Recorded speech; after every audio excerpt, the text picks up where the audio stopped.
Bonjour à toutes et à tous et bienvenue sur ce podcast tricot, le numéro 10 déjà. Podcast tricot de Tricot.mousse, c'est ma chaîne, c'est le nom aussi sur lequel vous allez me retrouver sur Instagram. Je me prénomme Nathalie, je suis ravie de vous retrouver pour un nouvel épisode.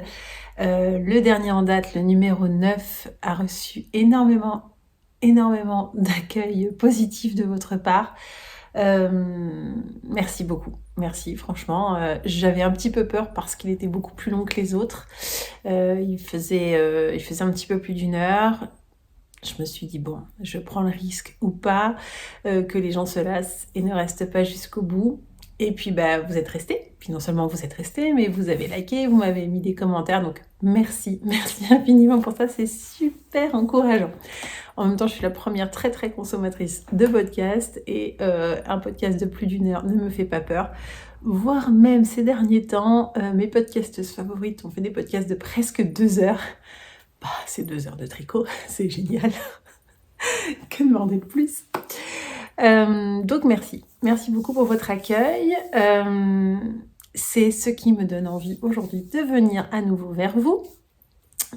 Parce que à l'origine, je m'étais dit, je ne viens faire un podcast tricot que quand j'ai au moins un objet fini à présenter et puis des objets en cours, etc.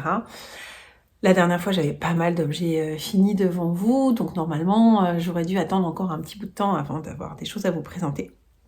Mais en fait, mon cerveau tricot fonctionne et carbure à 100 à l'heure en ce moment. J'ai énormément d'envie de tricot et ce qui devait arriver arriva. Je n'ai pas d'objet fini, mais j'ai plusieurs encours. Des encours sur mes aiguilles et des encours déjà dans ma tête aussi que j'ai envie de faire. Ça fourmille. Donc je me suis dit, il est temps de me poser.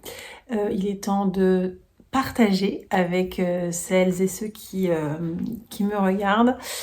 Et peut-être que vous allez me guider, peut-être que vous allez me réfréner, me dire oh là là, attention, termine ce que tu as à faire, ou alors au contraire vous allez me dire mais si, vas-y, éclate-toi, c'est la fête de l'encours. On verra. J'en ai pas tant que ça par rapport à celles, j'en connais certaines qui en ont plus d'une dizaine. Je n'en suis pas là, mais il y en a quand même pas mal de choses. Me voilà donc devant vous aujourd'hui avec une pièce tricotée, bien évidemment, comme toujours. Donc je vous propose de vous présenter ce que je porte. Alors je vais me lever puisque c'est une robe. Il va falloir que je déplace les meubles, sinon vous ne verrez rien. Hop. Une robe, voilà. Hop. Une robe hyper confortable, c'est ma robe pour porter à la maison. Vraiment, celle-là, c'est la robe doudou, c'est la robe trop bien, c'est la robe, je me sens bien dedans et je suis tellement contente de l'avoir tricotée. J'ai dû réfléchir pour me souvenir et vous parler de cette robe, de comment je l'avais tricotée. Je l'ai terminée, j'ai retrouvé dans mes photos en février 2020, à l'aube d'un petit événement qui allait tous nous laisser à la maison et qui fait que je l'ai beaucoup portée, sitôt terminée. C'est une robe, c'est un modèle de chez Cheval Blanc qui s'appelle la Country... Petite vérification, je l'ai noté pourtant. Country Tweed. C'est un modèle gratuit chez Cheval Blanc. Je vous mets en dessous, comme toujours, dans les commentaires et dès que je le peux. Et surtout si j'oublie pas les liens. Donc là, je vous mettrai le lien vers la fiche de chez Cheval Blanc. Sauf que je ne l'ai pas tricoté exactement comme indiqué dans le patron. Pourquoi ? Parce que c'est un patron, on va dire, classique, écrit pour des aiguilles droites et pour démarrer par en bas, la robe. Et moi, j'avais vraiment envie de continuer à pratiquer mon tricot circulaire. J'avais fait pour la première fois juste avant un pull avec des raglans.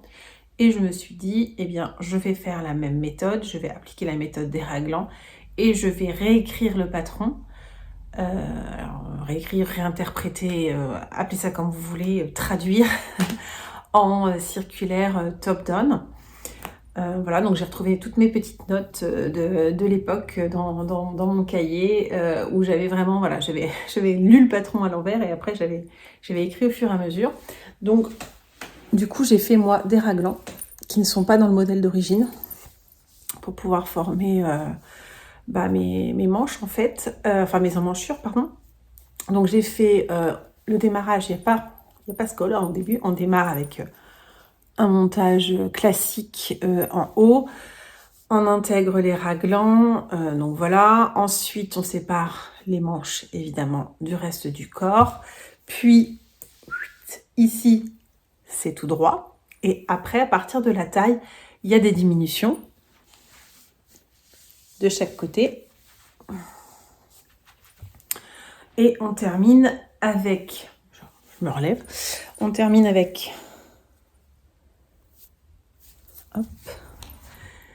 des côtes de 2 en bas et au bout des manches. Et ensuite, on reprend les mailles du col. Et là, on tricote en jersey en droit. Alors, de mémoire, c'était tout en 4,5, les aiguilles. Et en fait, on fait 20 cm en jersey en droit avec les aiguilles 4,5. Et après, on réduit. Et on fait les 9 derniers centimètres, parce que c'est très très grand comme col. Je vais faire un truc rigolo. Voilà, je me suis cachée. Les 9 derniers centimètres sont avec les aiguilles 4. Ce qui permet de resserrer et de faire ce petit effet rouloté qui permet de bien placer son col ensuite. Alors là, comme j'ai tiré dessus, c'est n'importe quoi. Voilà. Si c'était à refaire, le modèle est comme ça. Hein. Le modèle est avec le col qui roule et donc du coup le jersey en vert qui est visible alors que la robe est en jersey en droit. Donc si c'était à refaire, je tricoterais ces 29 cm à l'envers pour que quand ça roule, je sois sur le jersey en droit. Voilà. C'est une affaire de goût. Hein, voilà. Je suis très fan des petits V du jersey en droit et pas très fan du jersey en vert. Donc voilà, si c'était à refaire, c'est ce que je ferais. Bon, ça me dérange pas plus que ça. Je vous ai pas parlé de la laine. C'est une laine de cheval blanc que j'avais prise qui s'appelle la Country Tweed. Donc il y a tous ces petits morceaux dedans hein, dans la laine. Franchement, laine super agréable qui ne gratte pas du tout. Je ne saurais pas vous dire si c'est que de la laine ou si c'est de l'acrylique. Je ne sais plus. Je ne sais plus du tout. Et agréable. Et puis ça bouloche pas. Parce que depuis 2020, je peux vous dire que je la porte. Et franchement, vous voyez là, il y a... Allez, moi aussi, super, j'ai trouvé une bouloche. Mais je ne l'ai jamais rasée, jamais eu besoin de la raser. Voilà, super bien. Puis comme je la mets plutôt en mode confort, allongée dans mon canapé, ce genre de choses, franchement, si elle avait dû boulocher, elle l'aurait fait. Donc voilà, et puis je termine avec mon petit... je sais pas si je vous l'ai déjà présenté, cette petite broche. C'est une ancienne collègue qui me l'avait offert à un Noël en équipe. On s'est changé des cadeaux de Noël. Et voilà, et elle avait spécifiquement choisi les petites breloques pour moi, puisque petite pelote, petit tricot sur aiguille, des ciseaux, et puis un petit nœud. Voilà. Donc j'aime beaucoup, je la porte toujours sur cette robe. Ça me permet de savoir facilement l'endroit de l'envers si vous voulez vraiment tout savoir, puisque je n'ai pas mis d'étiquette dans le col. Voilà, c'était donc cette robe, la Country Tweed, que je porte aujourd'hui. Alors, comme je le disais tout à l'heure, je n'ai pas de projet terminé à vous présenter, enfin de tricot terminé, mais je vais quand même vous parler d'un tricot terminé, faut bien que je triche un peu, que j'ai terminé il y a super longtemps, que j'ai, voulu améliorer. Donc c'est un modèle qui s'appelle, je vous le mettrai ici, qui s'appelle, Alors moi, je dis Draumur, Dromur, je ne sais pas comment il faut le prononcer. Et voilà, moi je suis assez fan des tricots islandais avec des très beaux yokes en jacquard et tout ça. Et quand j'ai vu ce modèle, je me suis dit waouh, il est super beau. J'ai très envie de le faire et il était présenté comme un modèle, on va dire un peu plus de printemps, c'est-à-dire avec une laine un peu plus fine que la laine recommandée pour les pulls islandais. Donc très souvent, enfin en tout cas moi ceux que j'ai fait en pull islandais, j'utilisais de la laine Lopi de chez Istex, voilà. Et là c'est un modèle toujours de chez Istex. Alors à chaque fois je dis Istex, mais oui c'est ça, de chez Istex, c'est dans la série Lopi. Donc il y a la laine Lopi que j'utilise pour les pulls islandais. Et là, ce pull-là était présenté avec la Einband, qui est donc plus légère et donc a priori bien plutôt pour un pull de printemps. Bref, donc il y avait un très beau yoke en haut, mais après en bas c'était tout uni. Et je me suis dit, ah bah non, moi je vais refaire des dessins en bas pour que ce soit joli. Je l'ai fait. J'ai peut-être pas bien géré ma tension. Non, c'est même sûr. J'ai pas bien géré ma tension. J'ai pas dû changer de numéro d'aiguille pour faire cette partie de jacquard en bas. Résultat, quand je le portais, ça rebiquait. C'était pas beau, donc j'ai essayé de le bloquer un peu sans délicatesse. Franchement, c'était pas beau, ça me plaisait pas et tout ça. Et donc, j'ai pris mon courage à deux mains. Et je me suis dit, je vais démonter. Alors, c'est un pull que j'avais commencé par le bas, vers le haut. Et là, il fallait démonter le bas. Donc, j'ai essayé de retrouver le fil et tout, essayer de tirer dessus. J'y ai passé 1 heure pour rien faire du tout. Ça donnait rien. Bon, je l'ai laissé. Quand je dis je l'ai laissé, 3 mois, 4 mois, 5 mois, facile, hein. Facile. Donc je l'ai repris, je sais pas, c'est peut-être il y a 3 semaines, quelque chose comme ça. Et je me suis dit non, il n'y a pas, force-toi, je l'avais mis dans ma liste des choses à faire au mois de mars en tricot. Tu seras contente de l'avoir après. Donc, parce qu'il me restait pas mal de la laine principale, qui est ce coloris gris. Voilà, donc vous voyez, il m'en reste encore. Hein. Donc je me suis dit, allez, vas-y. Donc j'ai essayé d'insérer un fil de sécurité en suivant les mailles. Bon, comme je vous l'ai déjà dit, moi, la couture, ça fait 2. Donc prendre une aiguille à couture et suivre les mailles de façon très minutieuse, machin, etc. Ma ligne de sécurité était pas super droite. Mais bon, je me suis dit, allez, c'est pas grave. J'ai mis la ligne de sécurité, j'ai pris les ciseaux et coupé. Donc j'ai coupé le bas du pull, plus ou moins droit, on va dire. J'ai récupéré les mailles, voilà. Et puis je suis repartie dans l'autre sens pour finaliser. Donc je peux maintenant vous présenter, puisque maintenant je peux porter mon pull Draumur, dites comme vous voulez. Alors là, il va se fâcher avec moi, il va rebiquer en bas, mais en fait non, il ne rebique plus. Donc voilà. Ce pull qui... au niveau des couleurs, j'adore. Hein. Franchement, magnifique. Très très beau. J'avais beaucoup apprécié de suivre la grille de jacquard. Par contre, j'ai moins apprécié le fil. Le fil, alors donc je vous montre les 3 couleurs. Alors je vous remontre l'étiquette, c'est une autre couleur qui n'a rien à voir avec mon pull, mais la Einband. Et les 3 couleurs que j'ai utilisées, donc pour le corps, ce gris, voilà, et pour les dessins, c'est 2 roses qu'on va appeler rose fraise et rose framboise. Je crois que chez eux, il n'y a pas de nom de couleur, c'est que des numéros. Et je ne sais plus les numéros. Donc voilà, pour moi, c'est fraise et framboise. Et donc voilà, ce modèle a la particularité en haut ici d'avoir un col avec... c'est du point de riz sur 2 cm. Le reste, c'est que du jersey.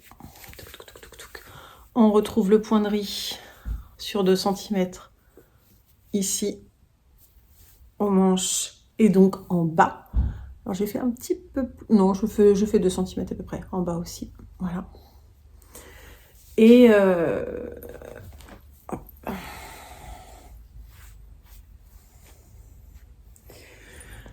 donc le pull en soi est agréable, même si moi je trouve que la laine n'est pas hyper régulière. Elle est fine, mais ça fait pas une maille régulière. Je sais pas comment expliquer.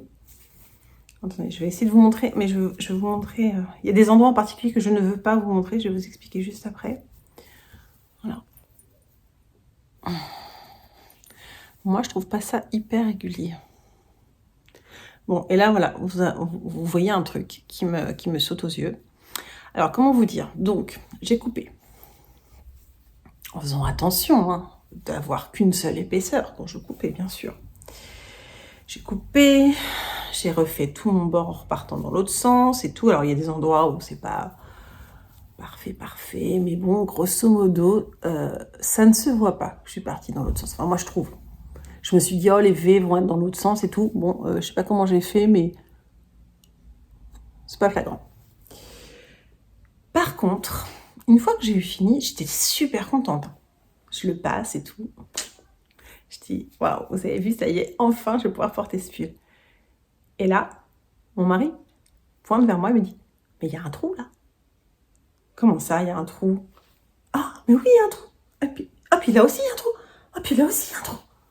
Il y avait au moins 6 trous dans le pull, dans le corps du pull. Au moins 6 trous. 6 endroits que j'ai dû repriser. Vous vous souvenez, je rembobine. Toujours pas douée avec une aiguille à coudre. Donc, voilà, il y a des endroits... là.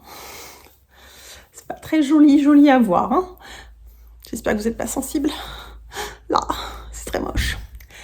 Bref, j'ai un nouveau pull d'intérieur. Un nouveau pull que je mettrai pas pour aller au travail, quoi. Parce que bon, faut avoir les yeux dessus hein, quand même. Hein. Mais je sais pas. Non, ça c'était le bon côté.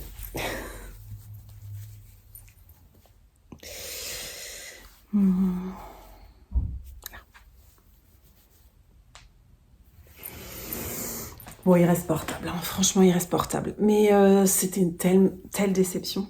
Et alors, la déception est encore plus grande parce que vous aurez remarqué que je vous ai montré une autre couleur.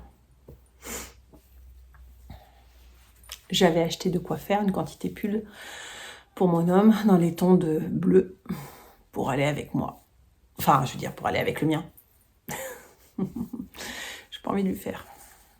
Pas du tout. Donc je ne sais pas. Je sais pas ce que je vais en faire.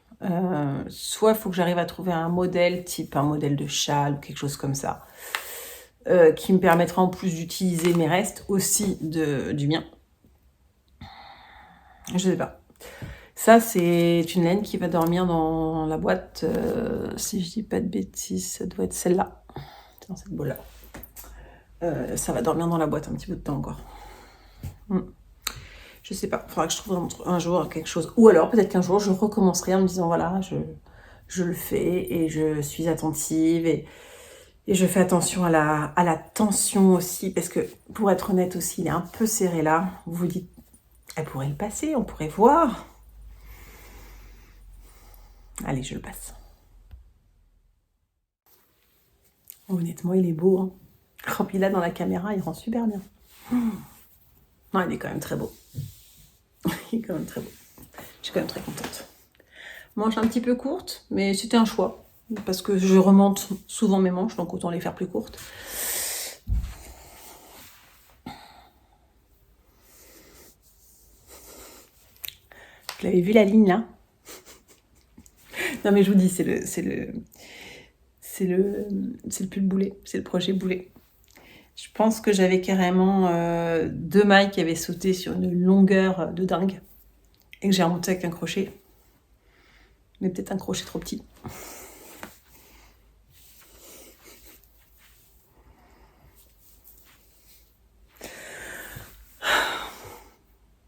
Et des fois, je me dis, je suis pas fière. Hein.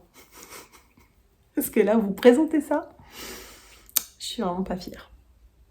On va passer à mes encours, ce sera mieux. Puis, je remets ma robe. Bon, j'espère que vous n'êtes pas en train de vous dire, mais bonjour la tricoteuse, quoi. N'importe quoi, elle nous présente des projets ratés.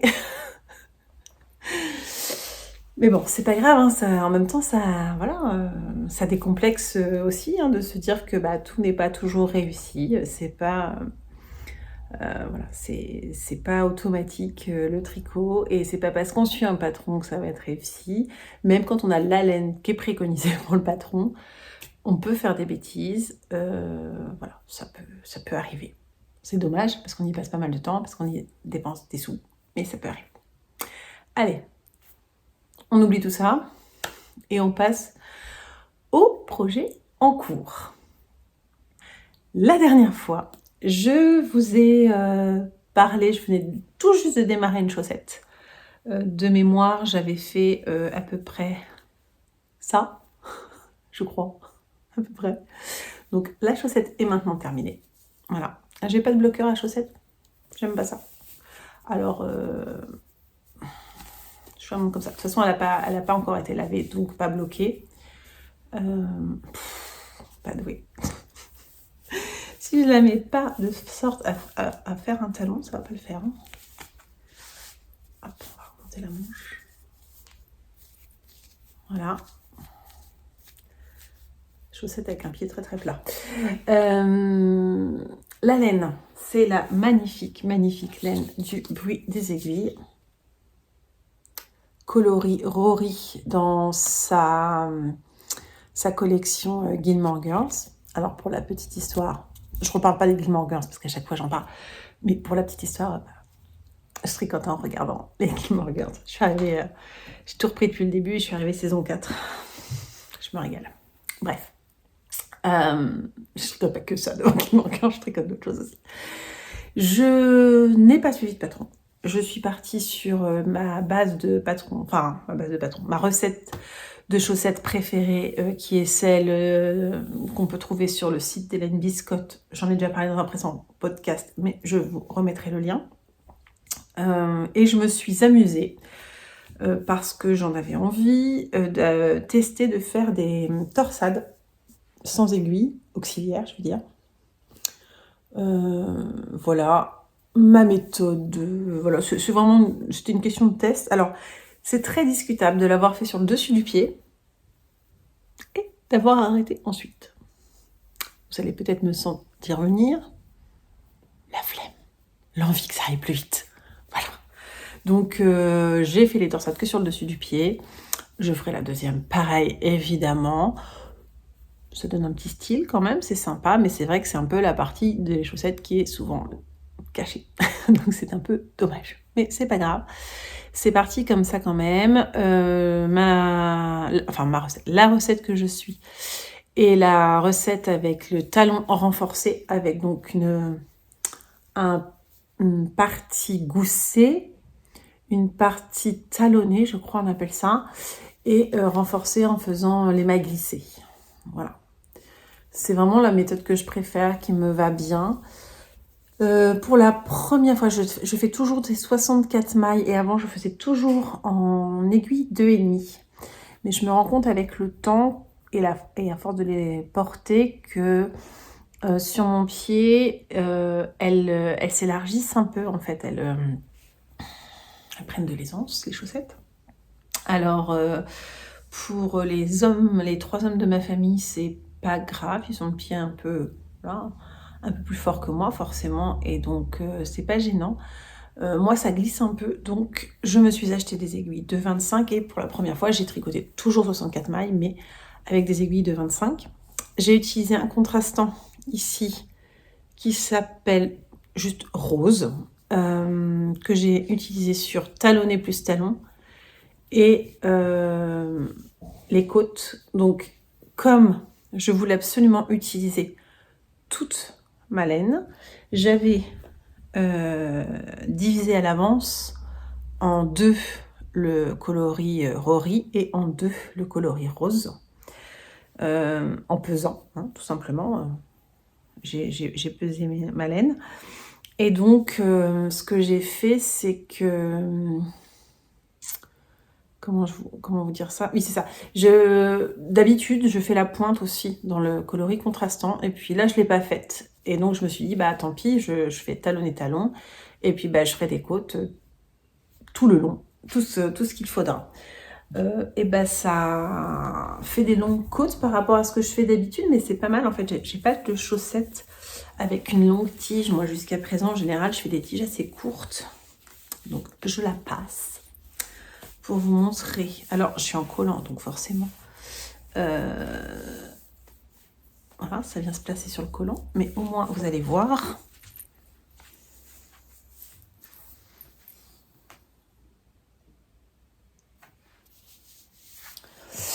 Voilà, ça fait une tige assez haute, mais c'est tout à fait... Enfin, c'est une taille de chaussette tout à fait normale. Hein. J'ai comparé avec les chaussettes du commerce. C'est tout aussi haut. Voilà, qu'est-ce que je peux dire d'autre dessus? J'ai rabattu avec une méthode dont je ne sais plus le nom, mais où en fait je tricote une maille, je fais un jeté, je tricote la maille d'après et je rabats. Donc ce qui fait que en fait, je rajoute un jeté à chaque fois avant de rabattre. Et donc ça fait un peu plus de fil et donc un peu plus d'élasticité. Pour moi, là, c'est très très bien. À la hauteur où est... j'ai encore là de l'essayer, c'est parfait. Ça fonctionne bien. Je pense que si c'était pour mes fils qui ont le mollet plus fort que moi, ce serait pas bien et qu'il faudrait que je refasse la méthode du... Ah, mais je vous dis des bêtises. Oh là là. Non, alors la méthode du jeté, c'est ce que je fais d'habitude. Je l'ai fait et je trouvais que c'était pas assez. Et donc, j'ai fait la méthode qui se fait à l'aiguille à coudre. Et où, en fait, on passe dans 2 mailles, puis on passe dans l'autre sens, dans la première, qu'on laisse tomber. Et on fait ça, voilà, tout le long. Voilà. Et donc, ça donne une finition comme ça. Enfin, moi, ça me va bien. Je suis pas une pro des finitions. J'ai jamais encore essayé les finitions à l'italienne, à tout ce que vous voudrez. Donc voilà, moi je suis partie avec ça. Et ça me va bien. J'ai fait des côtes 3-1 parce que justement, comme je savais que j'allais monter haut sur mon mollet, je voulais quelque chose d'assez adaptable en fait à la forme que ça prend. Et les côtes 3-1, je trouve que c'est vraiment les côtes qui sont les plus, on va dire, malléables, c'est-à-dire qu'elles se resserrent ou elles s'étendent en fonction de ce qu'on met dedans. Donc je les aime beaucoup les côtes 3-1 pour ça. Voilà, donc là, bah, une chaussette de fête. Il faut faire la deuxième. Et c'est là que commence le problème, parce que faut faire la deuxième. Mais j'ai toujours très très envie de monter les chaussettes cœur dont je vous ai parlé la dernière fois. Et là, le petit diable dans ma tête est en train de me dire « Oui, mais celle-là, c'est en 2,25 ». Alors que celle avec du jacquard, on a dit qu'on allait rester en 2,5 parce que qui dit jacquard dit qu'il faut un peu plus d'essence d'aiguille. Voilà. Donc pour l'instant, j'ai pas monté encore. J'ai monté aucune paire de chaussettes depuis que celle-là est terminée. Bon, elle est terminée depuis hier soir. Mais j'ai pas remonté de chaussettes et il va falloir que j'en remonte une paire parce que là on est jeudi, non on est mercredi, je dis n'importe quoi, on est mercredi soir et je suis en télétravail encore, enfin j'ai été aujourd'hui, j'y suis encore demain et par contre vendredi je retourne au travail et quand je vais au travail il me faut, c'est impératif, une paire de chaussettes sur mes aiguilles parce que le midi j'aime bien après le déjeuner faire un quart d'heure, 20 minutes de tricot et les chaussettes c'est quand même ce qui s'y prête le mieux. Donc affaire à suivre de laquelle je vais monter en premier. Je pense que je vais être sage. Je vais monter la deuxième de celle-là. Et quand elle sera un peu avancée, il se peut que la deuxième, enfin l'autre paire monte. Bref. On est beaucoup là-haut. Je vous avais parlé aussi d'une idée qui me trottait dans la tête, d'une envie surtout de gilet. J'avais acheté de la laine en Suède quand j'y étais allée au mois de juin dernier. La laine qui s'appelle la Pearl Gint de Sandnesgarn dans ce coloris écru. Et j'en avais acheté 10 pelotes dans le but de me faire un gilet. Et à la base, j'avais jeté mon dévolu, pas encore acheté le patron, mais jeté mon dévolu sur le gilet September, je crois. September ou November, peut-être November, de petite knit, que j'avais mis dans mon Make 9 pour 2023. Et puis en relisant attentivement ce qu'il faut pour réaliser ce patron, avant de l'acheter, heureusement qu'ils mettent ces infos-là, hein, de quelle quantité de laine, tout ça il faut, machin. Bah là, je me rends compte que fallait pas acheter 10 pelotes, fallait en acheter 20. Donc, recommander 10 pelotes, prendre le risque que ce soit pas le même coloris et tout, et en plus me rendre compte que, je crois que c'est vraiment November Jacket, est un modèle de brioche, mais dans une seule couleur. La brioche débute. J'ai fait un projet, je vous ai présenté la dernière fois, en bicolore, et le fait qu'il y ait 2 couleurs m'a beaucoup, beaucoup aidé. Il y a quelqu'un dans les commentaires qui m'a dit la dernière fois, non, mais tu vas voir, c'est pareil, si tu as su faire en bicolore, tu sais faire en unicolore. Oui, dans la pratique, je sais faire, on est d'accord. C'est le même mouvement et tout, c'est de la brioche, quoi. Sauf que moi, je me suis vraiment repérée aux couleurs. C'était vraiment le fil que je voyais enroulé qui me faisait dire, ok, maintenant, je suis en train de travailler avec ce fil-là. Et donc, je me connais, je vais m'en mêler les pinceaux. Alors, à moins de mettre un repère sur le fil, je sais pas comment d'ailleurs.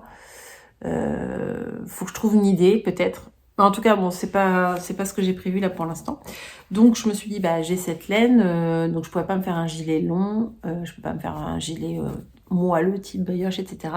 Mais j'ai quand même toujours envie d'un gilet, puisque c'est quelque chose que je n'ai jamais tricoté pour moi. Et donc, j'ai regardé plein de modèles, mais il n'y a rien qui me plaisait, rien qui me semblait aller, etc. Donc, voilà, j'ai vu des modèles, et puis je me suis dit, mais après tout, tu prends un modèle de pull avec des raglans. La reine des raglans est de retour. Enfin, la reine, non pas la reine, mais celle qui aime beaucoup les raglans. Avec des raglans, puis au lieu de tricoter en rond, tu divises. Et alors là, quand je commence à me dire un truc comme ça, autant vous dire que c'est fichu. Je sais très bien que je vais pas suivre de patron. Et j'ai commencé à faire un petit dessin, à prendre des petites notes à gauche, à droite, me dire tiens, le col, comment je pourrais le faire, à regarder d'autres gilets pour me dire ça j'aime bien, ça j'aime pas, machin. Je vous présente le début de mon gilet. Non, là vous le voyez à l'envers. Je vous le mets à l'endroit. Donc ça c'est le dos, hein, vous aurez deviné. Je suis juste en dessous de la séparation des manches. Là, j'ai fait la séparation des manches ce matin. Voilà. Manches. Donc j'ai fait des raglans. Hein. J'ai fait une bordure d'encolure. Mon objectif, c'est... vous pouvez remarquer, alors, donc, j'ai commencé par monter les mailles d'encolure. J'ai fait un certain nombre de rangs, 12, je crois. Et j'ai fait un rang à l'envers, en jersey en vert, en me disant ça va être mon repère en fait, parce que je veux pouvoir, si j'arrive à le faire là, replier en fait et venir coudre, oui j'ai bien dit coudre, le bord comme ça pour faire un bord propre et double. Et en fait ce qui m'a donné cette idée, c'est que j'ai vu dans un livre, l'encyclopédie du tricot, je crois, j'en ai quelques-uns comme ça, un concept de bordure double pour faire des bordures de gilets. Et donc le concept de la bordure double, c'était de dire vous faites un certain nombre de mailles, et en faisant la maille centrale en maille comment on appelle ça, jersey double, je crois, en fait, où un rang, on la glisse juste, et sur le rang d'envers, on la tricote. Voilà. Donc, ce qui va me permettre, quand je vais plier, de faire, là aussi, une bordure bien propre. Et donc, j'ai fait la même chose, c'est-à-dire que j'ai fait une maille envers, là, pour pouvoir récupérer. Je ne sais pas si vous voyez grand-chose de ce que je fais. Pour pouvoir récupérer quand je vais plier et venir coudre, dessus. Voilà. Ce qui me fera un bord double bien propre. Voilà. J'avais une envie de torsade, donc je ne sais même plus dans quel sens je vous le montre là. Voilà, donc j'ai fait une torsade de chaque côté, donc qui va venir le long de la bordure. J'ai la même de l'autre côté. Voilà. Et donc, qui dit torsade dit on rajoute quand même des mailles en vert, parce que sinon, ça se voit pas. En fait, une torsade, si vous la faites noyer dans des rangs droits, ça tire et c'est pas très joli, donc il faut toujours l'encadrer avec des mailles en vert. Voilà, donc et j'ai fait aussi des rangs raccourcis dans le dos. Donc une fois que j'ai fait mon histoire là de bande d'encolure, là on oublie la bande d'encolure, j'ai fait des rangs raccourcis, on les voit assez bien, ça fait une espèce de V comme ça, pour avoir le col qui remonte en fait dans le dos. Donc là, je vous ai fait bouger, pardon. Là, si je passe comme ça, je peux pas passer mes manches parce qu'elles sont fermées là avec mes trucs, mais voilà, ça va faire quelque chose comme ça. Je vais essayer de pas perdre mes mailles. Je suis un peu juste sur mon câble. Voilà, donc imaginez, là les manches tombent bien évidemment. Mais ça va faire quelque chose comme ça. Donc mon col sera rabattu, machin.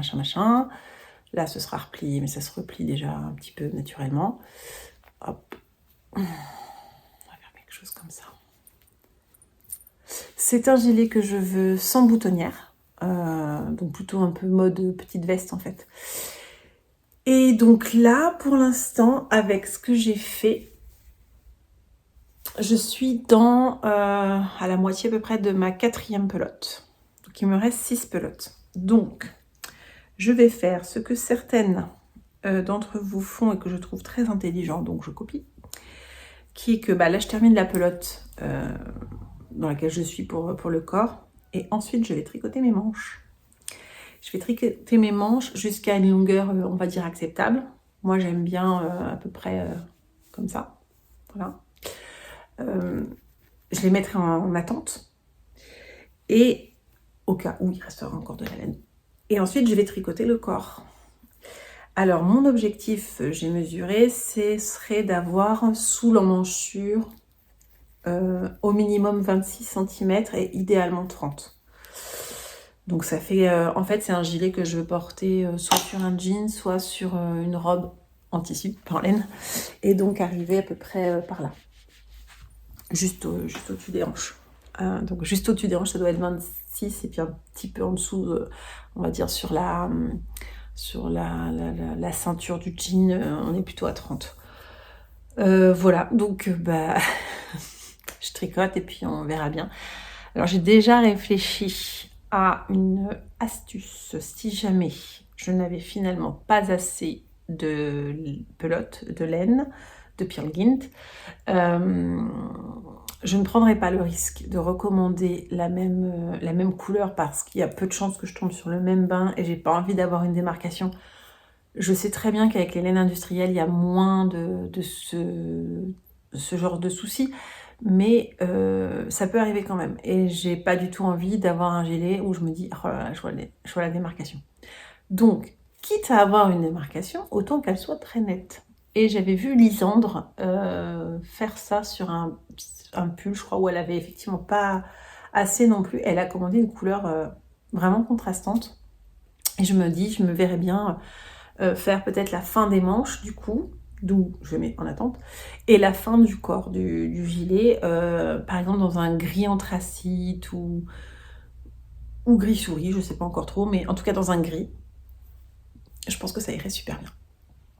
Donc, bah écoutez, suite dans un prochain épisode. Je ne sais pas si ce sera exactement le suivant ou pas, mais suite dans un prochain épisode de ce gilet qui a la vertu de bien m'occuper l'esprit. Je m'amuse beaucoup avec ce projet. Donc ça, c'est très très chouette. Ensuite, quand je vous dis qu'en ce moment j'ai des envies irrépressibles de monter des choses, de tester des choses, de laisser ma créativité parler, j'avais depuis quelques années, au moins 2 ans, peut-être 3, je sais plus, le temps passe tellement vite, un écheveau d'Hélène Biscotte, un écheveau de Bissock. Est-ce qu'on voit bien? Ouais. Bissock de chez Hélène Biscotte, coloris Morning Dew, que j'ai mis en cake. Alors, pour la petite histoire, si vous n'avez jamais tricoté les laines de chez Biscotte, moi j'en avais déjà tricoté et jusqu'à présent, à chaque fois que j'ai bobiné, j'ai pas le souvenir que ça ait été le cas, mais bon bref, là c'était le cas. En fait, les chevaux étaient déjà divisés en 2. Et donc, je tournais. Et là, d'un seul coup, ça bloque. Et je me dis, tiens, qu'est-ce qui se passe? Et en fait, j'avais 2 écheveaux et non pas un seul. Donc, 2 écheveaux de 50 grammes et pas un écheveau de 100. Et c'est fait parce que, justement, comme c'est pour faire des chaussettes, ils vous ont déjà divisé en 2 écheveaux pour pouvoir tricoter. Donc, en soi, c'est une super idée. Bon, là, moi, j'avais envie d'un châle, donc ça aurait été bien que ce ne soit pas le cas. Mais bon, c'est pas très grave, hein. Il y aura un endroit avec un raccord dans le châle, et puis c'est tout. Donc cette laine, ça fait super longtemps que je l'ai, et je savais pas quoi en faire. En fait, je l'ai acheté sur Internet, en regardant la photo de l'écheveau, et j'aimais bien le fait qu'il y ait des couleurs et tout. C'est la première fois, en fait, que j'ai acheté un écheveau comme ça, avec des couleurs dedans très différentes, des effets. C'est pas vraiment des speckles, mais ouais, non, c'est pas des speckles. Si, il y en a un peu. Ah, par exemple, là, il y a des speckles bleus. Bon. Mais voilà, avec vraiment des couleurs mélangées et tout. Et je n'avais jamais acheté ça avant. Et du coup, j'étais un peu bloquée. Je savais pas quoi faire avec, je savais pas comment l'utiliser. Et puis, à force de regarder des tricoteuses sur YouTube, forcément, là, on voit des choses et puis on se dit « Ah, ça c'est beau » et tout. Et il y en a plusieurs qui tricotent ça avec du mohair, et souvent avec un mohair un peu neutre et tout. Je crois que j'en ai déjà parlé. Moi, le mohair, c'est absolument impossible. Pour moi, je suis allergique comme pas possible. Ça me pique, je pleure en le tricotant. Déjà, je le pleure en le portant, puis j'ai découvert que je pleurais en le tricotant. J'avais essayé une fois, il y a quelques années. Donc, je sais que le mohair, c'est niet, je n'y touche pas. Mais quand même, c'est beau. C'est beau, ces effets de poils, là. C'est pas juste de ne pas pouvoir en profiter. Et puis, j'ai entendu dire que l'alpaga ne faisait pas la même chose. On m'a parlé de la laine Suri aussi. La laine Suri, de ce que j'ai vu, ça coûte assez cher quand même. Donc voilà, mais je me suis dit, tiens, alpaga. Et si j'essayais de trouver? Et j'ai trouvé, c'est parce que, encore une fois, j'observe ce qui se fait ailleurs. Ça, alpaca silk de Drops. Et donc, j'en ai commandé. Voilà, j'en ai commandé 3 pelotes de 25 grammes qui correspondent en métrage à peu près, à peu de choses près, aux 400 mètres de la laine de chaussette. Voilà. Donc, la bonne nouvelle, c'est que là, j'en ai tricoté tout le week-end. Je ne suis pas allergique. Du tout. Pas pleurer, pas piquer, non, tout va bien, pas le nez qui coule. C'est très agréable. Donc ça, c'est chouette. Donc après, à porter, j'espère que ce sera aussi pareil, mais a priori, il n'y a pas de raison que ça ne soit pas. Donc c'est un peu la découverte de nouvelles opportunités qui s'offrent à moi. Donc j'ai commandé, je disais, ce brushed alpaca silk qui est donc de l'alpaca et de la soie de mûrier, je crois on dit, mulberry silk. Et le coloris, ils le mettent pas, c'est la couleur 1. La couleur 1, voilà. Qui est pas blanc, hein. C'est pas blanc, c'est plus un petit peu écru, je dirais. Je mets par rapport à la Peer Gynt. La Peer Gynt est plus claire et plus blanche. Ouais, c'est ça, c'est un peu plus écru. Et donc, bah voilà, je me suis dit, bah, ça peut être sympa. Voilà, ça peut être sympa. C'est vrai que quand on voit comme ça, on se dit, ouais, pourquoi pourquoi elle a choisi ça? J'ai choisi ça parce que je me suis dit, c'est neutre. Donc, ça va venir un peu neutraliser justement ces couleurs. Et je ne suis pas déçue. Je vous parlerai de ce que je suis en train de faire avec après, mais je vous montre ce que ça donne. Voilà. Donc, je vous montre les couleurs qu'on a normalement. Et bah, quand on rajoute l'alpaca, ça, vraiment, ça vient adoucir la chose, mais voilà, ça fait quelque chose de très très doux et je suis super contente. Alors, on voit quand même, vous voyez là, le speckle de bleu, les couleurs arrivent quand même à ressortir. On voit bien quand même le rose aussi et tout, mais je trouve que voilà, ça adoucit énormément, ça fait vraiment quelque chose que je trouve super joli. Il y a ce petit halo comme pour avec le mohair, hein, des petits poils qui dépassent là. Voilà, donc, alors je sais, hein, il y en a plein hein, qui tricotent du mohair depuis super longtemps et tout, et qui vont dire, bah il n'y a rien de révolutionnaire, Nathalie. Ouais, bah, pour moi ça l'est, parce que comme je peux pas tricoter de mohair, franchement, je découvre quelque chose de très nouveau. C'est doux, c'est moelleux, c'est génial. Voilà. Alors après, je sais pas si j'achèterai à nouveau ça chez Drops.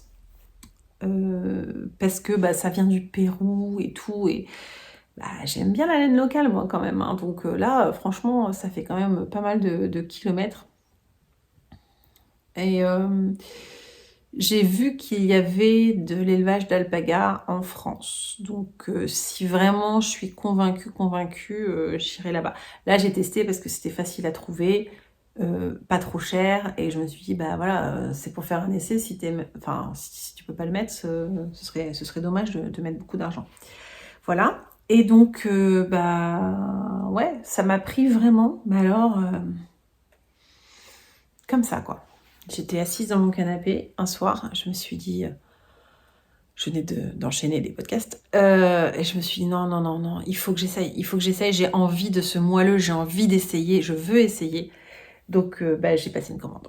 Un peu comme ça, vraiment, mais sur un coup de tête, et je me suis dit, allez, cet écheveau que j'ai jamais utilisé, que je ne vois pas comment utiliser, je vais lui associer ça, et je vais voir ce que ça donnera, et on y va. Et donc, je suis partie, j'ai monté ça le samedi soir, mais vraiment juste monté quelques rangs le samedi soir. Et puis le dimanche, j'avais un tournoi, J'ai assisté au tournoi de basket de mon fils toute la journée sur le banc à regarder du basket, que j'adore. J'aime beaucoup regarder les matchs. Mais mon fils ne joue pas dans tous les matchs, hein, parce que c'est un tournoi, donc il y avait des matchs où c'était pas son équipe. Donc ça pouvait être long. Enfin non, ça a été long, hein, mais je ne me suis pas ennuyée du tout parce que bah, d'une part, j'avais des matchs à regarder et quand je ne regardais pas les matchs, tricot. Voilà, donc je me suis amusée. Je suis en train de faire... Alors au début, je m'étais dit un châle, puis finalement, ça n'aura pas du tout la forme d'un châle. À l'ancienne, on pourrait dire une écharpe. Si je vais être moderne, je vais dire un foulard.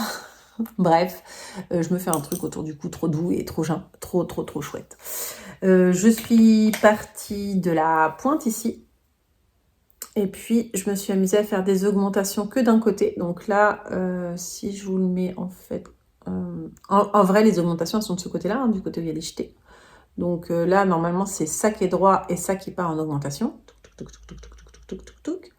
Puis, à un moment donné, c'est là où il y a le petit marqueur, j'ai dit, oh, on va arrêter les augmentations à ce niveau-là. Donc, j'étais comme ça, j'avais fait ça. J'ai arrêté les augmentations. Par contre, je voulais continuer les jeter. Donc, du coup, c'est jeter ici pour mon augmentation et du coup diminution de ce côté-là, pour pouvoir partir comme ça. Voilà, donc là je vais faire ça pendant un bon bout de temps. Là j'ai mis un marqueur parce que c'est le... Pourquoi j'ai mis le marqueur là? C'est le changement de pelote de ça. Parce que, ouais, parce que je m'étais dit, ah, peut-être que je vais faire que sur l'équivalent de 2 pelotes comme ça, et que après je vais réduire et en garder pour faire autre chose, genre une Sophie Scarpe ou je sais pas quoi. Mais en fait, non, parce que je pense que j'aurais pas assez de largeur. Donc lui, je vais y réfléchir avant de le faire là maintenant, mais je pense que du coup, je vais pouvoir le retirer. Je le mettrai au contraire quand je changerai de pelote pour celle-ci. Parce que là, il me reste... Pardon. Il me reste ça de la première moitié de ma laine Bissock. Donc ça fera la moitié du coup du foulard. Je mettrai alors ça pour faire l'autre moitié du foulard. L'idée étant de dire, quand je sais que c'est la moitié, je plie en deux pour arriver à un moment donné, pour savoir quand est-ce que je dois diminuer pour faire la même forme, en fait. J'espère que vous m'avez suivi. En gros, triangle, tout droit, et à la fin, il faut refaire triangle. Alors, dans ce sens-là ou dans ce sens-là, je n'ai pas encore réfléchi. Mais du coup, pour que ce soit égal, il faudra bien que le milieu, ce soit mon changement de pelote. Et donc, ce sera mon axe de symétrie. Voilà, je vais parler comme ça. Ce sera mon axe de symétrie qui me permettra de savoir quand je vais tricoter l'autre partie, pouf, quand est-ce que je m'arrête en faisant ma symétrie pour savoir quand est-ce que je refais ma diminution et ma pointe. Voilà. Ça, c'est le genre de choses qu'il y a dans ma tête. Je n'ai pas forcément les bons mots, je n'ai pas forcément la façon de le décrire qui correspond, mais je vous assure que dans ma tête, c'est très très clair. Vraiment. Mais voilà, être designeuse, ça ne s'improvise pas, et celles qui arrivent à vraiment traduire dans des termes très très clairs ce qu'elles ont dans leur tête et ce qu'elles produisent, je les envie, je les envie. Moi, je me suis essayée une fois, j'ai fait un modèle dont je vous reparlerai une prochaine fois. Voilà, je l'ai fait. Moi, je me suis pas amusée à le décliner dans différentes tailles, hein. Il est que dans ma taille à moi. Mais je l'ai écrit, j'ai pris, voilà, j'ai fait ça. Il faudrait que je le fasse aussi avec le pull que j'avais fait pour mon mari, que vous avez vu dans les tout premiers podcasts. Parce que je me dis, voilà, faire autant de boulot, calculer, etc., ça peut être bien d'en faire profiter d'autres aussi. Il faudra que je le fasse aussi sur le gilet si c'est une réussite. Voilà, et donc la laine de Drops, j'ai commandé ça sur un site qui s'appelle Les Ciseaux Magiques. Parce que j'ai cherché... en fait, j'étais allée sur un autre site sur lequel j'ai l'habitude d'aller habituellement. Bref, voilà. Qui est en France et tout, mais qui n'avait pas le coloris que je voulais. Et donc, du coup, je me suis retrouvée à aller sur Les Ciseaux Magiques. Alors, bien et pas bien. Pas bien parce que je pensais être sur un site français de quelqu'un en France. J'ai pas cherché très loin, j'avoue. Mais en fait, c'est pas du tout français, c'est espagnol. Je m'en suis rendu compte quand j'ai reçu les messages d'expédition, parce que c'était écrit ça dessus. Las tierras magicas. Moi, j'ai fait allemand, donc je peux plus facilement vous dire ça. Die Zauberscheren. Bon, bref. Voilà. Bon, par contre, bien parce que j'ai aimé l'emballage dans une boîte en carton façon boîte à chaussures. J'ai trouvé que c'était très très sympa. Et puis, il m'avait mis un petit cadeau, voilà, sympa aussi. Petite boîte comme ça pour venir mettre. Alors, j'ai pas encore mis de petits marqueurs et tout dedans, mais on n'a jamais assez de petites boîtes avec nos petits marqueurs, nos petites choses dans tous les sens. Donc voilà, elle est mimi comme tout, avec sa petite sorcière tricoteuse. Sorcière du fil, voilà. Et puis comme je commandais 3 pelotes de laine, forcément je pouvais pas commander que ça non plus, donc je me suis commandé les Xiaogu mini circulaires en 2,25 parce que je vous avais dit la dernière fois que j'ai des 2,25. Je me suis acheté des 2,25, mais en longue pour faire le Magic Loop, donc avec lequel j'ai fait la chaussette. Mais quand je suis juste en jersey et que ça va vite, moi j'aime vraiment, je suis très très fan. En fait, dès qu'il y a des mouvements à faire et tout, je préfère le Magic Loop. Donc quand il y a des jeux de torsade ou la partie du talon, etc., le Magic Loop, génial. Et puis, par contre, quand c'est comme j'aime dire, les mini-circulaires me vont beaucoup mieux. Donc du coup, je me suis acheté les mini-circulaires en 2,25 qu'il n'y avait pas dans le magasin quand j'étais en Suède. Voilà, et j'ai acheté aussi une grande bouteille de savon spécial à laine Eucalan à l'eucalyptus. Voilà. Donc comme ça, vous savez ce que je me suis acheté. Je ne sais pas si ça vous intéresse, mais c'est pas grave, je vous l'ai dit quand même. Voilà pour tout ce que j'avais à vous dire. J'avais un petit aparté à faire que j'ai oublié tout à l'heure quand j'ai parlé du modèle de la robe cheval blanc. Donc quand j'ai regardé, je suis retournée sur le site de Cheval Blanc pour retrouver le modèle de la robe parce que je me souvenais très très bien que c'était chez eux que je l'avais eu. Je me suis baladée un petit peu, je me suis dit « Oh mais j'ai même pas pensé à regarder chez eux s'il y avait des modèles de gilets, etc. » J'avais regardé voilà, d'autres, j'avais regardé Fil d'Art, Bergère de France, Drops, voilà, et pas Cheval Blanc, bref. Donc là je regarde et tout, j'ai pas trouvé mon bonheur, et je vois un gilet qui me plaît bien, très fin, donc pas du tout pour ce modèle avec cette laine-là, mais il se trouve que j'ai une autre laine en attente par là-bas pour faire un gilet aussi, mais plus fin. Bref. Et je me dis, ah dis donc, celui-là, il est pas mal.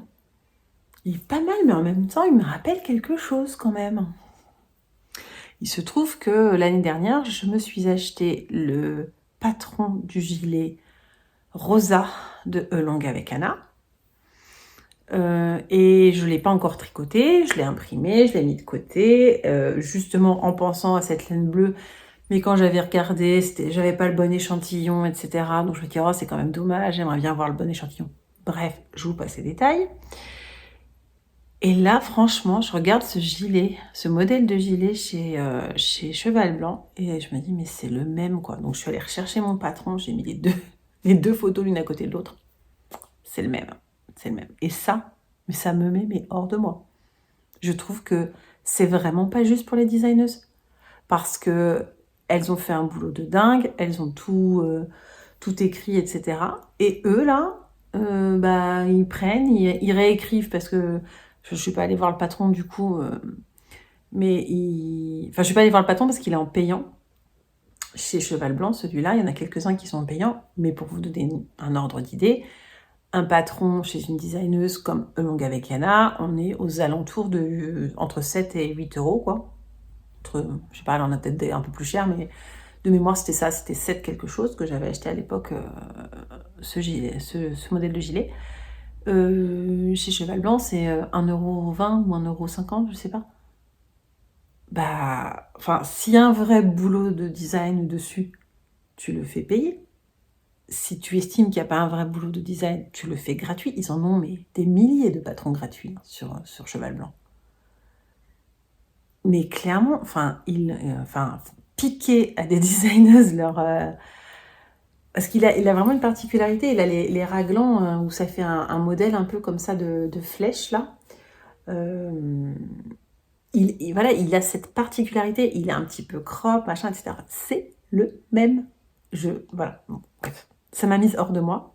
Ça m'a rappelé une discussion que j'avais eue avec des tricoteuses dans le coin là où j'habite à Amiens pendant un apéro tricot, où c'est pareil, le Osload de Petite Knit, je crois que c'est chez Drops, ils en ont fait une copie aussi, et là il est gratuit.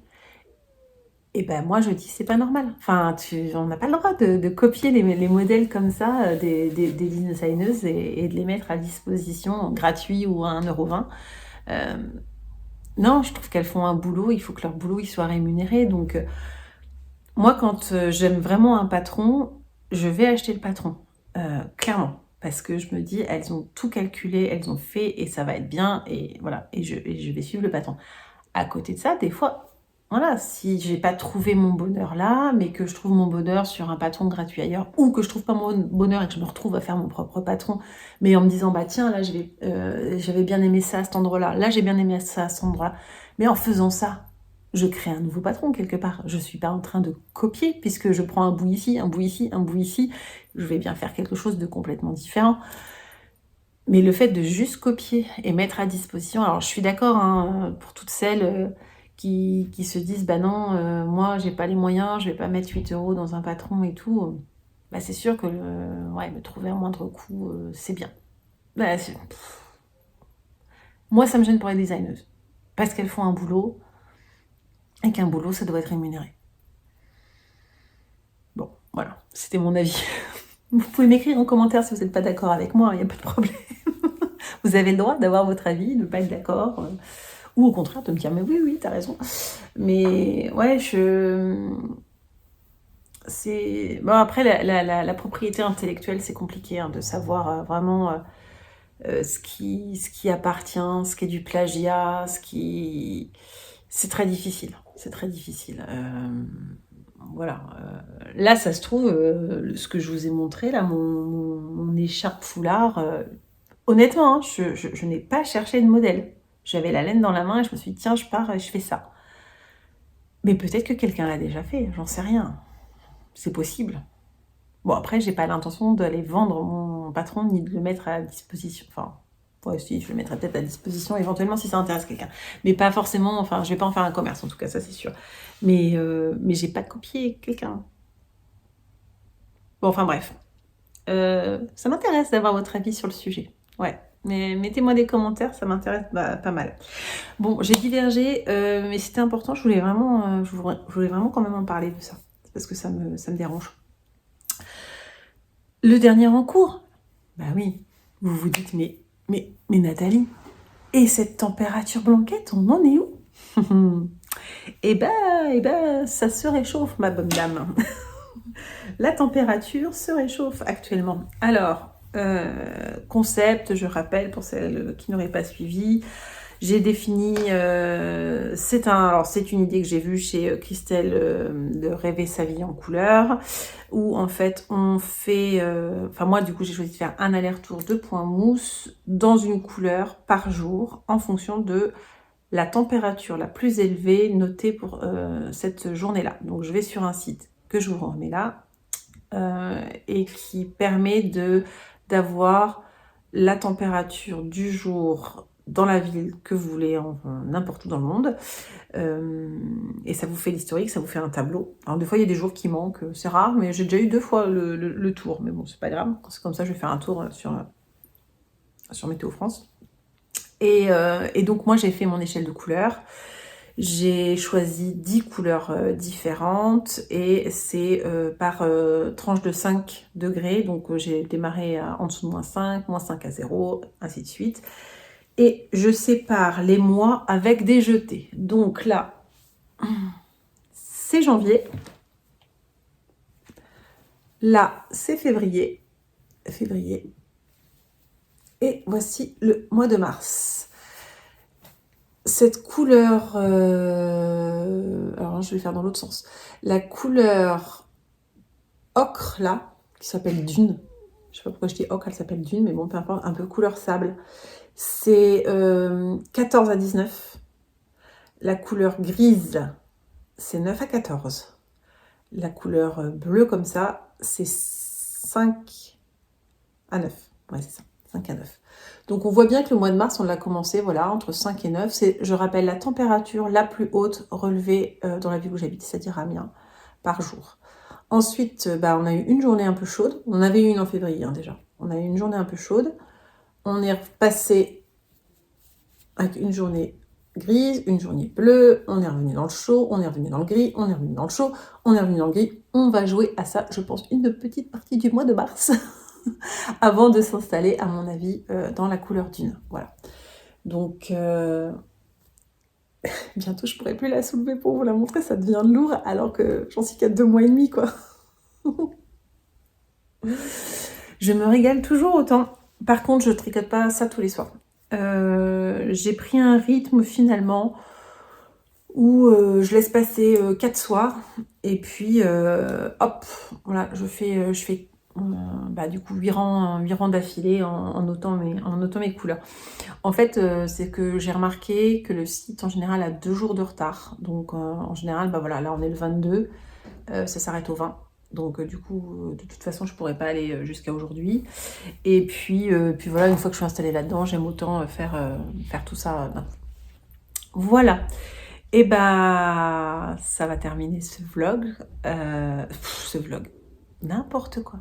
Ça va terminer ce podcast. J'espère que ça vous aura plu. Moi, j'étais contente de venir vous voir, de venir vous montrer que, bah voilà, il y a encore plein de choses dans ma tête et qu'il faut que je me calme un petit peu parce qu'il faut que je fasse avancer ces projets-là, que je les fasse aboutir surtout avant de repartir sur autre chose.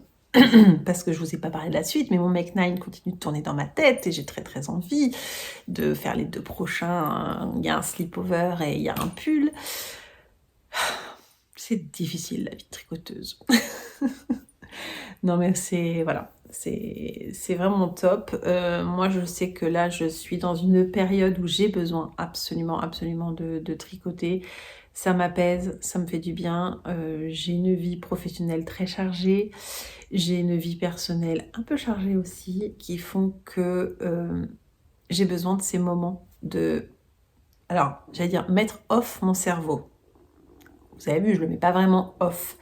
Mais en tout cas, de le concentrer sur des trucs qui me parlent et qui ne parlent entre guillemets qu'à moi. Et du coup, voilà, je suis sur mon truc, je suis mon propre patron. Tac, tac, tac, tac, je sais ce que je veux faire, je sais où je veux aller. Je fais des essais, machin, etc. Et ça me va bien comme ça, et j'en ai vraiment besoin. Donc je sais pas si c'est comme ça pour vous aussi, ou si vous êtes plus en mode dilettante du tricot, juste comme ça, un petit coup de temps en temps. Mais voilà, moi c'est quotidien, c'est nécessaire, et ça me fait énormément de plaisir de partager ça avec vous à chaque fois. Donc je ne sais pas quand je reviendrai, mais ne vous inquiétez pas, je reviens. Je fais avancer un peu tout ça et je reviens. Et je vous dis à très bientôt, et merci encore d'être là, de m'écouter, de partager, d'envoyer des commentaires. Je réponds à tous les commentaires. Et puis bah là, je vous ai donné matière à réflexion pour les commentaires, donc j'attends avec impatience d'avoir votre avis.